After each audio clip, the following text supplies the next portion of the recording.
ভারতে নয়, শ্রীলঙ্কায় খেলবে বাংলাদেশ, এমন সিদ্ধান্তেই আসতে যাচ্ছে। ভারত ও বাংলাদেশের মধ্যকার চলমান টানাপোড়েনের মাঝে আইসিসির সভাপতি হিসাবে কঠিন চাপে পড়েছেন জয় শাহ। দুই দেশের কাউকে অসন্তুষ্ট না করে সমাধান খুঁজতেই শ্রীলঙ্কা বিকল্প হিসাবে সামনে আনছে আইসিসি।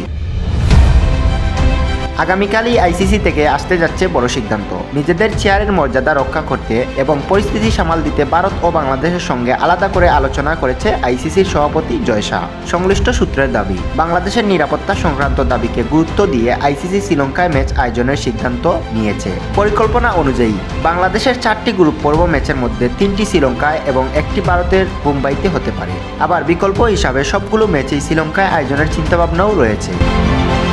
এদিকে বাংলাদেশের ক্রিকেট বোর্ড আগেই স্পষ্ট করে জানিয়ে দিয়েছে ভারতে তারা খেলতে রাজি নয়। ফিচার অনুযায়ী লিটন দাসের নেতৃত্বাধীন বাংলাদেশ দলের 3টি ম্যাচ কলকাতার ইডেন গার্ডেনে এবং 1টি ম্যাচ মুম্বাইয়ে খেলার কথা থাকলেও মুস্তাফিজুর রহমানকে কলকাতা নাইট রাইডার্স থেকে বাদ দেওয়ার পর নিরাপত্তার ইস্যু আরও জটিল হয়ে ওঠে। বাংলাদেশ ক্রিকেট বোর্ডের সভাপতি আমিনুল ইসলাম বুলবুল প্রশ্ন তুলেছেন, একজন আন্তর্জাতিক ক্রিকেটারকে যদি নিরাপত্তা দেওয়া না যায় তাহলে পুরো বাংলাদেশ দলকে কিভাবে নিরাপত্তা দেওয়া হবে? এই উদ্যোগের সঙ্গে একমত পোষণ করেছেন বোর্ডের গ্রাউন্ড কমিটির চেয়ারম্যান খালেদ মাহমুদ সহ আরও অনেকেই। ভারতের অন্য কোনো ভেন্যুতে খেলার প্রস্তাব প্রসঙ্গে বুলবুল বলেন, ভারতের ভিতরে ভেন্যু বদলালে সেটাই হবে ভারতেই। আমরা একক সিদ্ধান্ত নিচ্ছি না, সরকারের সঙ্গে আলোচনা করেই চূড়ান্ত সিদ্ধান্ত নেব।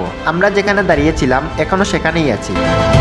ভারত ও শ্রীলঙ্কার যৌথ আয়োজনে অনুষ্ঠিত হতে যাচ্ছে 10ম টি-20 বিশ্বকাপ। ভারতের মাটিতে না খেললে বাংলাদেশের ম্যাচগুলো স্বাভাবিকভাবেই শ্রীলঙ্কায় স্থানান্তর হওয়ার সম্ভাবনা তৈরি হয়েছে।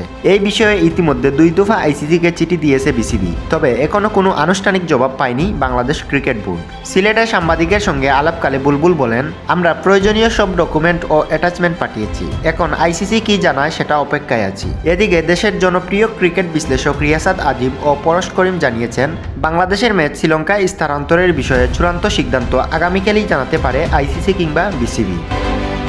সর্বশেষ পর্যন্ত বাংলাদেশের বিশ্বকাপ ম্যাচগুলো কোথায় অনুষ্ঠিত হবে, ভারত না শ্রীলঙ্কায়, সেই উত্তর মিলতে পারে আগামী 24 ঘন্টার মধ্যেই।